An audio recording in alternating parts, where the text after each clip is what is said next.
Carole, I'm doing these series of interviews about conversations that changed everything, and you just told me a nice story about something that happened to you when you split up with someone.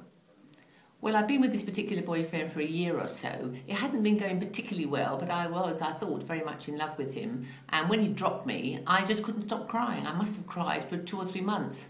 I remember my mother saying, I understand it's self-limiting and you will get over it. And then I was with a friend and she was saying to me, Carole, are you still with this guy? And I said, no, he dropped me. I can't stop crying. She said, have you ever thought, Carole, are you crying for what you hoped you had with him? Or are you crying for what you actually had? And when I thought about it, I thought she's right, because I was always crying with him because it wasn't right. And eventually I did stop crying much quicker than I ever would have done, and it really was a complete turning point in my getting better. And then much more recently, only a few months ago, a girlfriend who I don't know very well, who came in very red-eyed, and I said to her, what's the matter? And she said, my boyfriend and I have been together 7 years and split up. And I said, well, who was it who decided to part? She said, well, really the both of us, she said. We just felt probably it wasn't quite right. She said, but I can't stop crying because I miss him so much. And I said, well, I was told some years ago. I said, how long have you been crying for? She said, 3 weeks. I said, well, that's not much. I suppose cried for about 3 months before I was given this bit of advice. I said, who said to me, are you crying for what you hoped you had with your relationship, or are you crying for what you actually had? And she stopped and she said, well, let me think. I suppose if I'd had what I wanted, I wouldn't have left and we wouldn't have split because it was mutual.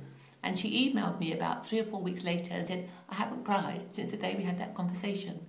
So I believe that friendship and people can be the solace of life. I believe that absolutely entirely. And that if you have a problem of any sort, that if you eventually find someone that will just give you that one little word of wisdom, that one little piece of advice that can change the way you think, because I believe that happiness in life is the attitude we take to life, and that's up to us. Thank you very much. There's one little thing I wonder if you could clarify. Is it easy for us generally in daily life to be like the friend who said to you, what is it, the person who first questioned why you were so sad? Or do we normally kind of zoom past and not bother? I think I probably am particularly open to discussing how I feel, because of the reasons I said, that I'm always hoping someone can come up with the answer. And I think it's like if you tell someone you're having a baby, presumably I've not had a baby, you suddenly find other people who've had babies and start talking about the same things.